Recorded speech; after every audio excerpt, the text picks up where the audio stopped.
होता है कि सॉइल कैसी होनी चाहिए तालाब निर्माण के लिए।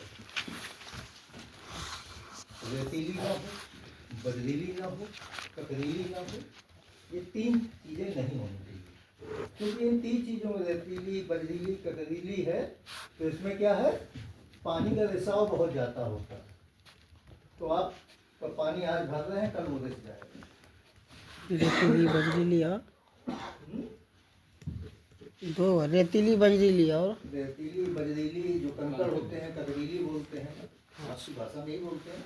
जी सर। बस ऐसी सॉइल नहीं होनी चाहिए, क्योंकि इसमें फिर आप बहुत परेशान हो जाते हैं, पानी की बात बहुत आती है।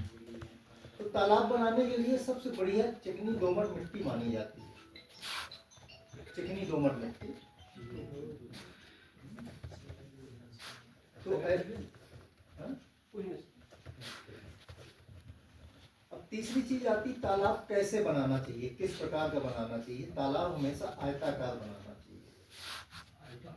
आयताकार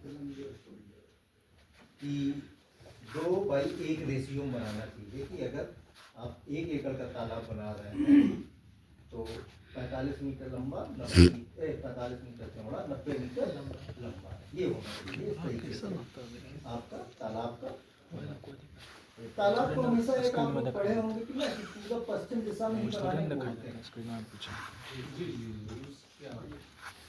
कारण ये होता है कि हमारे यहाँ जो हवाएं बहती हैं ना, वो पश्चिम दिशा में ही बहती हैं। अगर आप उत्तर दक्षिण दिशा में तालाब बनाएंगे तो आपके जब हवाएं चलती हैं तो लहरें उठती हैं पानी की, तो आपके बंधे ज्यादा कटेंगे दोनों साइड में। तो आपके चौड़े बंधे ज्यादा कटेंगे, आपको ज्यादा मैनेजमेंट करना पड़ेगा। तो इस तरीके से बाकी और कोई नहीं है, जिसके पास नहीं है तो बना ले वैसे। बाकी उसका कोई लॉजिक नहीं है कि पूरे पश्चिम में केवल लॉजिक एक यही है कि हमारे पूर्वी या पछुआ चलती है, जो हमारे यहाँ है।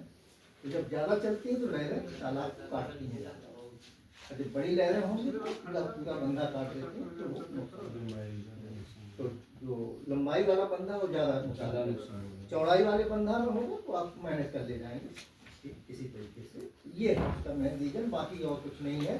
तो उसमें ऑक्सीजन ज़्यादा घुलेगी, लोग बता देते हैं ना कि ऑक्सीजन ज़्यादा, ऑक्सीजन तो नहीं घुलेगी, क्षेत्रफल तो नहीं है, चाहे वो ऐसे रहे चाहे वैसे रहे, केवल एक रीजन यही है इसका। तीसरी चीज, पूरा और पश्चिम होना चाहिए। तालाब के जो बंदे हैं, कम से कम अगर आप ज्यादा दिन चलाना चाहते हैं तो ऊपर की चौड़ाई 2 से 3 मीटर होनी चाहिए। साइड हाँ, और ढलान जो है अच्छा खासा ढलान आपको मतलब 2:1 अनुपात का ढलान माना जाता है। कि अगर 2 मीटर ऊपर है ऐसी चौड़ाई तो 4 मीटर का ढलान पूरा होना चाहिए। तो उससे क्या होता है कि आपके बंधे कम कटते हैं। ऐसे रहना चाहिए। हाँ बिल्कुल, इस तरीके से 45 डिग्री के कोण में होना चाहिए। बस इतनी सी बात है। तालाब बनाने कब चाहिए, कल बताइए था कि आप समय सारणी बना लीजिए। अप्रैल मई जून का महीना सबसे उचित होता है तालाब। अप्रैल माह में अगर आप बनाते हैं तो आपके तालाब बढ़िया बनेगा। पहले होता था कि ट्रैक्टर से या मजदूरों से खुदाई करवाते थे, अब आपका जेसीबी ही आपका काम कर देती है। जेसीबी बढ़िया तालाब बना देती है। बंधों की मजबूती के लिए ऊपर उसमें रोलर चल जाता है। फरवरी या मार्च में सर नहीं बनवा सकते क्या? फरवरी बनवा सकते हो, फरवरी या मार्च में बनवा सकते हो। फरवरी मार्च में क्या होता है कि आप जब खुदाई करेंगे ना तो आपका पानी निकलेगा। अप्रैल मई के महीने में भी हल्का निकलेगा पानी, लेकिन सूख जाएगा।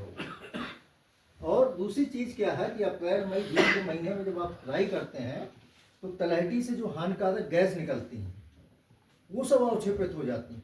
जब धूप लगती है तो वो सारी चीजें, तो जो उसमें जीवाणु विषाणु उसके अंदर है, ट्यूबिफिक्स वगैरह, वो सब खत्म हो जाता है। इसलिए उसको अप्रैल मई में जब धूप बहुत होती है तभी आपको तालाब बनाना, या आप रिपेयर करवा रहे हैं तालाब तो भी। तीसरी चीज, जब तालाब तैयार हो गया आपका तो आप फिर क्या करेंगे, उसमें हल्की सी तलहटी की जुताई कर देंगे। हल्की सी, गहरी नहीं, हल्की सी, मतलब ये मान के चलो कि जैसे रोटावेटर करता है ना, 4-5 इंच की, बस उतनी ही करके उसके बाद 1 एकड़ का तालाब है तो लगभग 40 कुंटल 4-5 दिन का जो पुराना गोबर हो या गोबर खाद है उसको आप पूरे कलेटी में बिछा देते हैं। 4-5 दिन का सर होगा सर? 4-5 दिन, 15-20 दिन ताजा गोबर बिल्कुल मत डालिए। पुराना गोबर है। 1 महीना 1.5 महीना पुराना गोबर आप डाल सकते हैं। मैं ये कह रहा हूँ कि ताजा गोबर डालेंगे ना तो उसमें क्या होता है कि अमोनिया बहुत होती है, मीथेन बहुत होती है। 40 क्विंटल 40 कुंटल 1 एकड़ में। एक ट्राली के ऊपर डिपेंड होता है, ट्राली छोटी है या बड़ी है। बड़ी ट्राली जो है तो उसमें 40 कुंटल आता है, छोटी ट्राली है उसमें लगभग 20 से 25 कुंटल आता है। तो गोबर डाल दीजिए, उसके बाद फिर बिना बुझा चूना लगभग 2 कुंटल, जब तैयारी करते हैं लगभग 2 कुंटल पूरे उसमें तलहटी में आप तोड़ के छिड़क दीजिए। उसके बाद उसमें आप पानी भर दीजिए। 2-3 दिन बाद जब पूरा वो हो जाए तो 3 दिन बाद उसमें 1 फीट आप पानी भरिए। चूना कितना दिन के बाद देना चाहिए सर? जैसे मान लो गोबर डाल उसी के साथ डाल दो, कोई दिक्कत नहीं। शुरू वाला चूना कितना बना? 1 एकड़ में तो 1-1.5 फीट आप पानी भर दीजिए। तो पानी क्या होगा, पहले सूख जाएगा, फिर दोबारा 1-1.5 फीट, नया तालाब है वो सूख जाएगा पूरा, फिर 1-1.5 फीट भर दीजिए। तो क्या होगा, गोबर और चूना दोनों सड़ेगा। चूना क्या करेगा, जो उसमें हानिकारक गैस निकलेगी उसको अवशोषित कर देगा और गोबर सड़ेगा। फिर उसमें खाली जाल चला दीजिए आप ताकि मिक्स हो जाए वो। उसके 4-5 दिन बाद उसमें प्लैंकटन बनने शुरू हो जाए। इसके साथ साथ आप जैसे आता है ना SSP आता है या NPK आती है खाद, सिंगल सुपर फास्फेट या नाइट्रोजन फास्फोरस पोटास वाली जो आती है, तो आप इसको भी साथ में 20-25 किलो उसमें डाल दीजिए। उससे क्या होगा, गोबर जल्दी सड़ेगा और प्लैंकटन जो प्राकृतिक भोजन है वो जल्दी तैयार हो जाएगा। और बढ़िया ज़्यादा करना चाहते हैं तो उसमें 20 से 25 किलो मतलब 25-30 किलो सरसों की खली भी डाल दीजिए और जल्दी तैयार होगा प्लैंकटन। अभी उसका भी प्रोसेस बताते हैं कैसे करना है। तो जब आपने ये बनाया, देखा कि 1 फीट पानी 3-4 दिन 5 दिन तक सड़ा, उसके बाद आपने जाल चला दिया। उसके बाद फिर पूरा पानी भर दीजिए। तालाब की गहराई कितनी होनी चाहिए, 2 से 2.5 मीटर, इससे ज़्यादा गहरा नहीं होगा। तो 1.5 मीटर आप पानी पूरा उसमें भरा रखना है आपको। फीट में अगर इसको डाला जाए तो कितना हो जाएगा? 7-8 फीट। 7 फीट। तो और उसमें 5 फीट आपका पानी होना चाहिए, कहने का मतलब हमारे साथ तो 5 फीट पानी। उसके बाद जब 5 फीट पूरा पानी भर जाएगा, उसके बाद फिर एक बार जाल आप चला दीजिए ताकि जो गैस वगैरह है वो निकल जाए। तो ये तैयारी आपको कर लेनी है। अब इसके बाद आपके पास अगर जो बच्चा है जो 20 से 25 ग्राम का बताया था, वो आप उसमें स्टॉक कर दीजिए। दूसरी चीज, आप नर्सरी की बात करते हैं। नर्सरी जब आप तैयार करते हैं तो सेम प्रोसेस यही है, लेकिन नर्सरी में कभी भी एक चीज सर, मछली को बच्चा में सर पोटासियम परमैंगनेट देने के लिए बोलते सर। ऐसा है ना कि जब हम बाहर से लाते हैं बच्चा कहीं से दूसरी जगह से खरीद के लाते हैं नर्सरी से, तो वो पॉलीथीन में पैक होता है। पॉलीथीन में पैक होने के बाद वो क्या होता है कि आपस में टकराते रहते हैं, तो थोड़ा बहुत घाव होने की संभावना हो जाती है।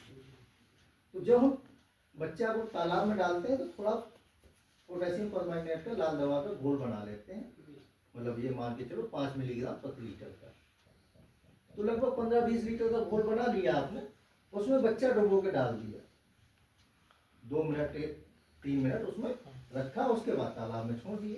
तो लाल दवा वो क्या होगी, तो जो उसमें घाव है या है उनको बढ़ने नहीं देगा और वो ठीक हो जाएगा। हाँ, ये होता है। और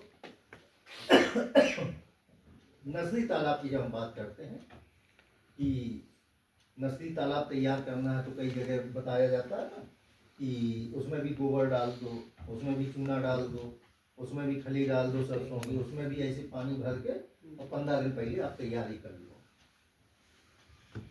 जब आप तालाब में गोबर डालते हैं तो दो क्रियाएं होती हैं। एक होता है गैस, गैस निकलेगी, जब सड़ेगा तो मीथेन और अमोनिया गैस बनेगी। दूसरी चीज होती है कि उसमें कीड़े भी उत्पन्न हो जाते हैं, जो नोटोनेक्टा, नाट्रा, ये कीड़े होते हैं ना, ये भी उत्पन्न हो जाते हैं। तो जब आप मछली का बच्चा डालेंगे, उसमें स्पान डालते हैं, नर्सरी तैयार स्पान डालेंगे तो जो नोटोनेक्टा कीड़ा है वो सब बच्चों पे टूट पड़ेगा, लार्वी पे टूट पड़ेगा, खाने लगेगा।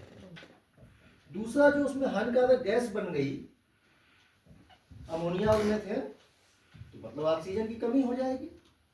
ऑक्सीजन कमी हो जाएगी, बच्चा मरने की जल्दी ग्रो नहीं होगा, मरने के चांसेस ज़्यादा बढ़ जाते हैं। उसके लिए तैयारी कैसे करनी है?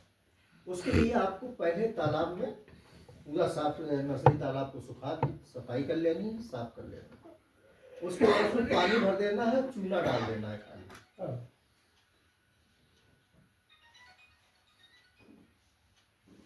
हाँ सुनिए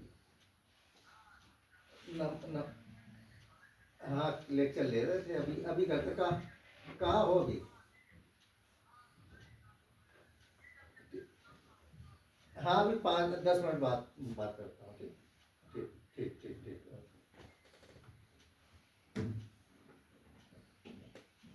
तो जब उसमें क्या करेंगे, आप पानी भर देंगे 1 मीटर तक, उसके बाद उसमें बिना बुझा चूना डाल देंगे। प्लैंक्टन बच्चों का मुख्य भोजन होता है। प्लवक जो होता है प्राकृतिक भोजन होता है बच्चों के लिए, लार्वी के लिए। तो उसके लिए क्या करना है, आपको एक टब ले लेना है बड़ा सा। अगर टब ना हो तो एक टैंक बना लेना है 2 बाई 1 मीटर का सीमेंटेड नाल। हाँ नाल जैसे ये है, ऐसे ही। उसमें क्या करना है, 1/3 1 मीटर ऊंचा बनाए तो 1/3 उसमें आप गोबर भर देंगे। गोबर भरने के बाद उसमें एनपीके डाल देंगे, एनपीके एसएसपी खाद डाल देंगे 3-4 किलो, ज़्यादा नहीं 3-4 किलो। उसके बाद उसमें जो गुड़ होता है ना, या स्लरी होती है गन्ने की, वो कहीं से मिल जाए, या पुराना सड़ा हुआ गुड़ मिल जाए, तो 2-3 किलो गुड़ उसमें डाल दीजिए। उसके बाद उसमें 5-6 किलो सरसों की खली भी डाल दीजिए और मिक्स कर दीजिए, पूरा पानी भर के मिक्स कर दीजिए। मिक्स करने के बाद उसमें पूरा पानी भर दीजिए ऊपर तक। 10 दिन बाद उसमें प्लैंक्टन तैयार हो जाएगा। गोबर कितना बताते हैं सर? 1/3। जैसे 1 मीटर है तो 35 सेंटीमीटर आप गोबर उसमें भर दीजिए, ज़्यादा नहीं। तो उसमें क्या होगा, 10 या 12 दिन बाद बढ़िया प्लैंक्टन पानी में आपको दिखेगा। छान के देखेंगे तो बढ़िया आपको प्लैंक्टन दिखेगा। आपको कुछ नहीं करना है, जब आपको बच्चे डालने हैं उससे 2 दिन पहले 10-20 बाल्टी उस नर्सरी तालाब में आप डाल दीजिए पानी उसका, तो प्लैंक्टन उसमें भी तैयार होने लगेगा तालाब में। तो इससे 2 चीज़ें बच जाएंगी आपकी, कि ना तो तालाब में गैस बनेगी और ना तालाब में, नर्सरी तालाब में कीड़े पैदा होंगे, और बच्चे आपके ज़्यादा बढ़ेंगे। तो फिर क्या करना है, हर दूसरे दिन आपको 10-20 बाल्टी पानी उसमें डाल देना है। जितना पानी आपने टैंक से निकाला उतना फिर उसमें भर देना है। तो प्लैंक्टन आपका बाहर तैयार हो जाएगा, तालाब में गंदगी नहीं होगी और बच्चा आपका जल्दी ग्रो होगा। दूसरी चीज़ होती है, जब तालाब में आप डालेंगे, स्पान डालेंगे, उसके 10 दिन बाद हो सकता है कहीं से कीड़े और या मेढक घुसेंगे ही। तो फिर क्या करना है, आपको थोड़ा सा डीजल, जैसे 1 लीटर, छोटी नर्सरी है तो आधा लीटर डीजल और आधा लीटर जला हुआ मोबिल ऑयल जो सर्विसिंग में मिलता है, इसको दोनों को आधा लीटर मिक्स कर लीजिए 1 लीटर बना के, और चारों कोनों में थोड़ा थोड़ा छोड़ दीजिए, तो एक लेयर बन जाएगी उसके ऊपर। तो जो मेंढक सांप होंगे उनको उससे होती है खुजली, तो वो भगेंगे, और जो कीड़े उसमें होंगे पानी में वो जैसे ही उसके ऊपर आएंगे फिल्म में चपकेंगे, उसमें लेयर में वो खत्म हो जाएंगे। लेकिन मछली के बच्चे को कोई नुकसान नहीं होगा, मछली को बच्चे को कोई हानि नहीं होगी। कोई नुकसान नहीं होगा। इसको एक्सपेरिमेंट करके देखना है एक बार जी जी। कि जब आप जाल चलाते हैं तो नहीं छोटे छोटे कीड़े, इतने कीड़े उलटते हुए निकलते हैं, उनको भी ले लेना और मछली के बच्चे भी ले लेना, कीड़े भी ले लेना, 10 मछली के बच्चे ले लेना और एक मग्गे में रख लेना और 4 बूंद खाली डीजल डाल देना, देख लेना कीड़े सारे मरे मिलेंगे, मछली के बच्चे स्वस्थ उसी में रहते हैं। एक्सपेरिमेंट करके देखो, वैसे नहीं। सिर्फ डीजल है। डीजल जला मोबिल। मोटरसाइकिल वाले हाँ वही जला हुआ मोबिल। हाँ तो आधा लीटर वो, आधा लीटर वो, दोनों। तो जला हुआ मोबिल क्या होता है कि लेयर बढ़िया बना देता है, गाढ़ा लेयर पूरे बना पानी देता में है। फैल जाए। हाँ, तो इस तरीके से आप मछली के जो नर्सरी तालाब है उसको मैनेज करिए, बच्चा आपका बढ़िया तैयार होगा। और अगर नर्सरी तालाब में आप डायरेक्ट गोबर का यूज करेंगे तो ये मान के चलो जितना बच्चा आपने डाला, 1 लाख स्पान डाला है ना, तो मुश्किल से 20,000 बच्चा मिलेगा आपको। अगर इस विधि से करते हैं तो 1 लाख में कम से कम 40,000 आपका बच्चा मिलेगा स्पान। 50% मॉर्टेलिटी होती है, देखो स्पान में 50% मॉर्टेलिटी होती है, उसमें कोई नहीं रोक सकता उसको।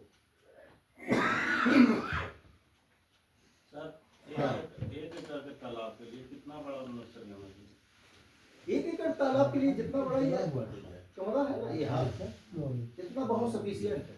फिर तो तालाब में गोबर नहीं देना पड़ेगा। हाँ? नर्सरी के अलावा तालाब में नहीं देना पड़ेगा गोबर। नहीं, तालाब में तो आपको डायरेक्ट, क्योंकि तब तो बच्चा आपका बड़ा हो गया, उसको उतना नुकसान नहीं होगा। नर्सरी तालाब के लिए आपको ये सावधानी बरतनी है। तालाब में तो मैंने कहा ही कि उसमें 40 कुंटल गोबर आपको डालना ही डालना, क्योंकि उतने बड़े के लिए आप कितना बड़ा टैंक बनाओगे प्लैंक्टन पैदा करने के लिए, है? वहाँ और यहाँ दोनों में अंतर है। ये हमारा छोटा तालाब है, हम इसको मैनेज कर ले जाएंगे। 1 एकड़ का तालाब है तो आप कितना बड़ा नान बनाओगे। नर्सरी के प्लांट से अलग बनाना है हाँ और उसके लिए तालाब में देना है। हाँ तालाब में डायरेक्ट जब बच्चा बड़ा हो जाएगा तो सब जाएगा। हाँ, तो इस तरीके से आप प्रबंधन करते हैं। उसके बाद आ जाते हैं कि जब आपका बच्चा स्टार्ट कर दिया उसमें, तो आपको भोजन देना है, किस तरीके का भोजन देना है, ये चीज़ें बाद में आप पढ़ेंगे। तीसरी चीज़ आती है कि जब हमारी समय सारणी चलती है कि हमने जुलाई, अगस्त, सितंबर में बच्चा स्टार्ट कर दिया, तो सितंबर तक हमें बच्चे को भोजन की जो फ्रीक्वेंसी होती है, चाहे आदमी का हो, चाहे बकरी का हो, चाहे जिसका भेड़ का हो, हिरन का हो, बच्चों में जो फ्रीक्वेंसी होती है भोजन करने की वो ज़्यादा होती है। मतलब वो एक ही रोटी खाएंगे लेकिन दिन में 4 बार खाएंगे, 5 बार खाएंगे। आप 1 बार या 2 बार खाएंगे, लेकिन खाएंगे उतना ही जितना। तो इसीलिए मछली के बच्चों को हमें कम से कम, जब 10 दिन पुराने हो जाते हैं ना, 5-6 दिन पुराना लालवी हो जाता है, तो उसके मुंह डेवलप हो जाता है, वो प्राकृतिक जो कृत्रिम भोजन है उसको ग्रहण करने लायक हो जाता है। तो कृत्रिम भोजन में क्या होता है, सिंपल सा होता है कि 50% सरसों की खली और 50% राइस पालिश, दोनों पीस के और आप उसको छिड़क दीजिए ऐसे ऊपर ताला, बच्चा होगा वो खाता रहेगा धीरे धीरे उसको। तो ये 3-4 बार आपको बच्चे, मतलब ये मान के चलो कि 20 दिन तक ऐसा करना है। मुश्किल से 100 ग्राम भोजन लगेगा, ज़्यादा नहीं कि ये सोचो कि बहुत डाल देंगे तो बहुत खाएगा, नहीं, 100 ग्राम लगेगा। तो 50 ग्राम इस टाइम, 50 ग्राम उधर, 50 ग्राम शाम को, बस 3 बार आपको भोजन डाल देना है, आपका बच्चा बढ़िया तैयार हो जाएगा। इसके बाद फिर आ जाता है कि जैसे रोग लगने की बात आती है, कई बार होता है ना कि जैसे बंगाली से पूछो ना, जो बंगाल वाले हैं वो भी अच्छी नर्सरी करते हैं वो, लेकिन उनका एक सिद्धांत दूसरा होता है। वो कहते हैं हम सरसों का तेल डालते हैं उसमें नर्सरी में, पूछा कभी बंगाली में? तो सरसों का तेल डालते हैं, कहते बच्चा इसको चाटता है तो बहुत तेजी से बढ़ता है। तो मैंने कहा यार ये कैसे बच्चा तेल क्यों चाटेगा? हम तुम तेल चाट के देखो कह रहा है नहीं नहीं है, बहुत बढ़िया बच्चा बढ़ता है। हम कहे उसको कुछ बताया वही जो डीजल वाला कंसेप्ट हमने बताया। हमने कहा तेल इसलिए डालते हो कि इसकी एक लेयर बन जाती है, दूसरे कीड़े मकोड़े जल्दी में तालाब में घुसते नहीं। तो हम इसके लिए तो वो लोग क्या होता है कि अंडा उबालेंगे बतख का या मुर्गी का और उसको सुखा के पीस देंगे, उसी फीड के साथ उसको फेंकते हैं। तो उसकी कोई ज़रूरत नहीं है, आपको केवल 50% सरसों खरीद 50% राइस वाले पिसवा के रख लेंगे 4-5 किलो। अब बस 50-50 ग्राम सुबह शाम आप नर्सरी फेंकते रहिए। बस बच्चा अपना आएगा खाता रहेगा, और उसके साथ साथ जो आपका प्राकृतिक भोजन वाला है वो भी आपका लगभग वो टैंक 1 महीने तक आपका काम करेगा। 1 महीने तक वो टैंक काम करेगा। उसके बाद जब बचे तो उसके बाद उसको पूरा पानी खाली करके चाहे नर्सरी में डाल दो चाहे तालाब में डाल दो। तो प्लांटा में पानी होता है, कहीं भी आप डाल सकते हैं। तो ये दोनों चीज़ें हैं मैनेजमेंट की, प्रबंधन। इसके बाद रोग लगने के लिए वो बाकी लेक्चर फिर लेंगे। और कोई हो सवाल तो बताओ इसमें। तो इसको स्पून टू फ्राई कितना ड्यूरेशन में देखिए क्लाइमेट पर निर्भर करता है। जैसे आप बंगाल या तटी क्षेत्र में जाएंगे ना तो स्पान टू फ्राई 25 से 30 दिन में तैयार हो जाएगा। हमारे यहाँ 30 से 35 दिन या 40 दिन में तैयार होता है हमारे यहाँ क्योंकि यहाँ थोड़ी मछली की बढ़ोहार कम है। आपके यहाँ भी ऐसे लगभग 1 महीना लेगा। हमारे यहाँ तो और ज़्यादा लेता है। नहीं, स्पान टू फ्राई में नहीं लेगा। फिंगरलिंग में आपका 2-2.5 महीने लेता है। फ्राई टू फिंगरलिंग में 2-2.5 महीने, मतलब ये मान के चलो 50 से 70। स्पून टू फ्राई में मोटिलिटी रेट क्या है? स्पान टू फ्राई में 50%, fry to finger fry to fingerling में 25%।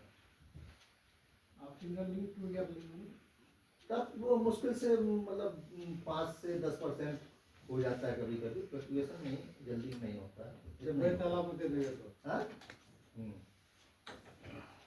इतना होता है। और कोई सवाल है पूछिए। नहीं सर ठीक है, इस जानकारी को धीरे धीरे पहले बनाया जाएगा, बताया जाएगा, उसके बाद अगले बार आएंगे तब तो ज़्यादा सवाल करेंगे। अब तो खाने का समय भी हो गया 1 बजे है। 1 बजे खाना खाने का समय है। आपको भूख लग गया क्या? सर आए हैं बताने के लिए कोई बात नहीं। अभी सर एक अरे थोड़ी चर्चा हमसे भी कर लोगे तो खाना कहीं भर नहीं जाएगा। नहीं सर आए अभी सब जो आइडिया दे रहे हैं कलकत्ता में जो है ना और हम सबको बनाए मछली का उत्पाद है आंध्रा के बाद अभी कलकत्ते में हो रहा है। हाँ सही। उसके बाद या तो बिहार में हो, बिहार है, बिहार दूसरे या तीसरे नंबर पे आ तीसरे जाता है। नंबर बिहार भी बहुत तीसरे नंबर पर है। अभी साल भर रुक जाओ बिहार दूसरे नंबर पे ही रहेगा। और जो स्थिति है जो स्थिति पालन में मछली पालन में बिहार दूसरे स्थान पर दूसरे स्थान पे आ जाएगा। रिसोर्सेस तो आंध्रा से ज्यादा है ना, नेचुरल वाटर बॉडी नहीं नेचुरल वाटर बॉडी है, क्लाइमेट का फर्क है। जो मछली आपके यहाँ अच्छा, साल एक भर चीज में पूछना चाह रहा आधा किलो 1 किलो की होती है, वहाँ वो साल भर में 1.5-2 किलो की होती है। हाँ ग्रोथ ज़्यादा है। तो प्रोडक्शन आपका डबल हो जाता है। रिसोर्स चाहे जितना कम हो उनका, एक प्रोडक्शन बढ़ जाता है। एक चीज पूछना चाह रहा हाँ है सर। कि मछली अरे वही मेहनत का कमी है, सब मेहनत करेगा मछली। हाँ तो अंडा देने लायक होगा या अंडा हो जाएगा, देखिए तो मेल और फीमेल को पहचानने के लिए तो होता है जैसे कि क्या उसको मैंने पहचाना बता जाए। रहा और यदि हाँ हाँ नहीं मैं बता रहा हूँ। यदि बड़ा मछली को दूसरे अरे तालाब में छोड़ आप दिया सुन जाए लीजिए, अब आप क्वेश्चन समझ गए। ये प्रजाति पर निर्भर होता है किस प्रजाति का ब्रूडर हमें कैसा लेना है। देना है।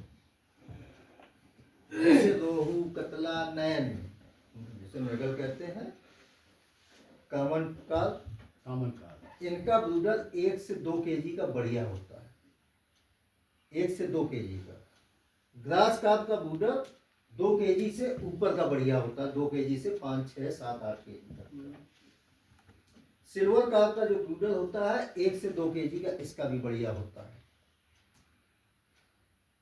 जो आप सोचो कि नहीं रोहू हम 10 किलो की 5 किलो की ले लें, उतना बढ़िया ब्रीडिंग उसकी नहीं होगी। ये नहीं स्पेंट स्टेज में जाता है, लेकिन ब्रीडिंग के समय क्या होता है कि अब ऐसे ही मानो यार कि उसको 5 केजी 6 केजी वजन लेने में 6-7 साल लगते हैं। हाँ टाइम लगेगा 6-7 साल का जी। होगा। अब आपकी जो गाय होती है, गाय भैंस तो पालते होंगे, हाँ तो पहली बार जब उसकी ब्रीडिंग होती है कच्ची उम्र में ही होती है, हाँ होती है, दूध कम देती है। हाँ लेकिन जब दूसरी बार वो ब्याती है हाँ। तो दूध भी बढ़िया देती है, उसका बछड़ा भी बढ़िया होता है और बॉडी भी बढ़िया और रहता बॉडी है। भी बढ़िया हो जाती है। पहली बार में नहीं होगी, नहीं दूसरी बार में होती है। तो दूसरी बार में वो परिपक्व ही कायदे से। तो यही चीज मछली में भी होता है, कोई भी जानवर हो यही चीज हाँ, होता है। मतलब ब्रीडिंग लेने का जब समय है जो सही है वो भाई, आप लोग तो महिलाओं पे ही ले लीजिए ना, जब पहली उसकी बच्चा देने को तैयार होती है तो थोड़ी उसको बहुत केयर करनी होती है। जी। दूसरी बार में आप बेफिक्र हो जाते हैं। हाँ। तो ये चीजें, तो सेकेंड टाइम का जो ब्रूडर होता है वो सबसे बढ़िया होता है। और वही मछली का उम्र है 1 से 2 किलो जो होना चाहिए। हाँ, केवल ग्लास का आपका ब्रूडर आपका बड़ा होना चाहिए। रोहू का सर रोहू का वही 1 से 2 किलो के बीच, 2 किलो 1 से 2 किलो के बीच का सबसे अच्छा रिजल्ट देगा। मतलब जो 1.5 किलो वाला मछली है 2 किलो वाला है उसका। हाँ, वो अच्छा रिजल्ट देगा कि आप सोचो कि हम 5 किलो या 6 किलो 7 किलो 8 किलो वाला रोहू ले रहे हैं। जितना हम लोग 8 किलो वाला बड़ा रहेगा उतना बढ़िया होगा। 8 किलो वाला रोहू ये मान के चलो, देखिए मछली की परिपक्वता जो पहली परिपक्वता है वो 18 महीने में आती है। तो साल भर मतलब 1.5 साल में उसकी परिपक्वता आ गई। तो 1.5 साल में आपका मछली का वजन कितना हुआ है? 1 से 100 किलो वही हुआ। उसके बाद जब दूसरी साल आएगी तो वही मछली अच्छा। अब 8 किलो का आप ब्रूडर ले लोगे, 8 किलो का ब्रूडर का मतलब 7-8 साल पुरानी मछली है। पुरानी मछली है वो नहीं हो। अब मछली की लाइफ कितनी होती है? 15 से 20 साल। अच्छा एक बात और जानना चाहते हैं सर। हाँ। जैसे बहुत आदमी का तालाब है, जैसे 2-3 साल मतलब पुराना तालाब है, हाँ। जैसे मछलियाँ उसमें बहुत मारते हैं छोड़ते हाँ, हैं। हाँ, हाँ। क्या तो बड़ा बड़ा जो मछली उसमें रहता है जो भी रहता है, तो क्या वो अगर मछली नहीं मारा जा सकता है तो वो अपना अंडा बच्चा उसमें दे सकती है? होता है तैयार ऐसा? हाँ, होता है। लेकिन तालाब में? वो अंडा आप पकड़ नहीं, वो बच्चा आपको मिलेगा नहीं। उसी में रहेगा। होता है क्या है कि जब बरसात का सीजन आता है, ब्रीडिंग सीजन होता है, तालाब में जहाँ घास वगैरह होती है या बंधों के किनारे घास होती है, मछली वहाँ हलचल करती है, तो वो वहाँ अंडे दे देगी, अंडे दे देगी, हैच भी हो जाएंगे। लेकिन होता क्या है कि उसमें कई तरीके के कीड़े मकोड़े हैं जो अंडे भी खा जाते हैं, लार्वी भी खा जाते हैं। दूसरा चीज कि अगर उसमें बच्चा हो गया तो आप पकड़ोगे कैसे? भगवान भरोसे ठीक रहेगा। हाँ, बच गया तो ठीक बच है, गया तो बच गया। नहीं बचा तो खाली ये यही जानना चाहिए। क्योंकि सर इसीलिए ब्रूडिंग के लिए अलग करना ही पड़ेगा। हाँ, ब्रीडिंग के लिए अलग सब से परफेक्ट होगा उसका कोई तो ऐसा है ना कि उसमें आपको ये पता रहेगा कि हमने रोहू की ब्रीडिंग कराई तो रोहू की ही प्रजाति होगी। हाँ हाँ अब आप किसी जलाशय से या गड्ढे से या नदी से बच्चे पकड़ोगे, उसमें आपकी गारंटी नहीं कि बच्चा रोहू का ही है या चिड़ुआ का है। पता नहीं चलेगा। हैं? पता नहीं चलेगा। कि पता लगे वीट फेसी बटोर के ले आए। और पटिया का बच्चा ले आए। गंगा झील में सब मिलता है, सब मिला हुआ रहता है उसमें। हाँ, तो उसमें आपको ये पता रहेगा कि हमारे ये पास तो ये पॉइंट वाली बात हुआ। तो शुद्ध के लिए ब्रीडिंग नहीं करना ब्रीडिंग करना है, अच्छा प्रोडक्शन के लिए आप ब्रीडिंग करना ही करना है। अपना भी पैदा करना पड़ेगा। नर्मदा का पहचान अच्छा नर्मा का पहचान। देखो, जब मानसून सीजन आता है या मछली अंडा देने लायक हो जाती है तब तो आप आसानी से पहचान जाते हैं। आसानी से। नर्मदा जैसे आप दूसरे प्रजाति को पहचान लेते हैं कि भाई उसका पेट फूला हुआ हाँ होगा। वो लेकिन जब सीजन नहीं है ब्रीडिंग का तो ये वाले जो पंख होते हैं ना मछली के, हाँ इसको छुएंगे ऐसे ऐसे, हाँ। मतलब पंख को ऐसे रगड़ेंगे। मैं दिखाऊंगा चल के किसी दिन। अगर खुरदरा है हाँ। तो नर है और चिकना है तो मादा है। पेट्रोल काटल नहीं, पेट्रोल सब मछली को पंख से ही पकड़ा जा सकता है। जब सीजन होता है तब तो आराम से पता हाँ लग उसमें जाता पता लग जाता है। है। हाँ जब लेकिन जब सीजन नहीं होता है तब आप तो सब- बस पकड़ के उसका पंख ऐसे देखे, खुरदला है तो नर है, चिकना है तो मादा है।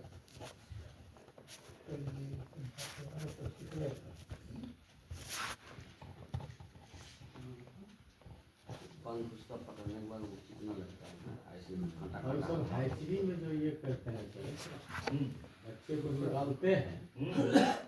तो वो तो खैर अभी उसका लेक्चर लेंगे। वो तो बहुत टफ काम है। नहीं तब कोई काम नहीं है, जब हम काम को नहीं जानते हैं हाँ तब तक टफ है। तब तक वो हमारे लिए अजूबा है। जब हम काम को जानने लगते हैं तो हमारे लिए सिंपल है। कल भी भाई साहब ने कहा था, क्या मुंगेर को क्या नाम दिया था आपने बताया? Gun of city. Guns of city. वाह रे वाह। तो गन्स ऑफ सिटी मतलब वहाँ घर घर में बनता होगा। घर घर में मिल जाएगा सर, बनता नहीं है। मतलब कहने का मतलब वहाँ बनता है तभी तो मिल पहले बनता था सर, मैन्युफैक्चर होता था, पहले बंद हो गया है। नहीं नहीं अभी भी अभी होता है। कहिए, आपको मैं बताऊं, मैन्युफैक्चरिंग भी होता है। हमसे छिपे नहीं हो गए। ऐसा नहीं कि बिहार में घूमे नहीं है। जी सर। बेगूसराय में ये मानो कि 1-2% घरों में तो ये काम होता ही है, कट्टे बनते हैं। AK-47 तक बना दे रहे हैं। बना दे रहे हैं। क्या बात कर रहे हैं? अभी पूरे बिहार में बेगूसराय तो नामी गिरामी है। मैं बता रहा हूँ। मुंगेर से पीछे है हल्का। तो वही कह रहा हूँ ना। अब यहाँ पूछ लो किसी के, यहाँ पहाड़ पे जाके कि कट्टा बना लोगे, नहीं बना। तो उसके लिए वो आसान है, हाँ इसके लिए मुश्किल है। तो वही चीज है आपके लिए भी कि जिस दिन आप सीख जाओगे रीडिंग कराना ना, तो ऐसे चुटकियों में काम करेगा। उस दिन हम लोग के लिए भी आसान हो बिल्डिंग जाएगा। कराना सीखना है।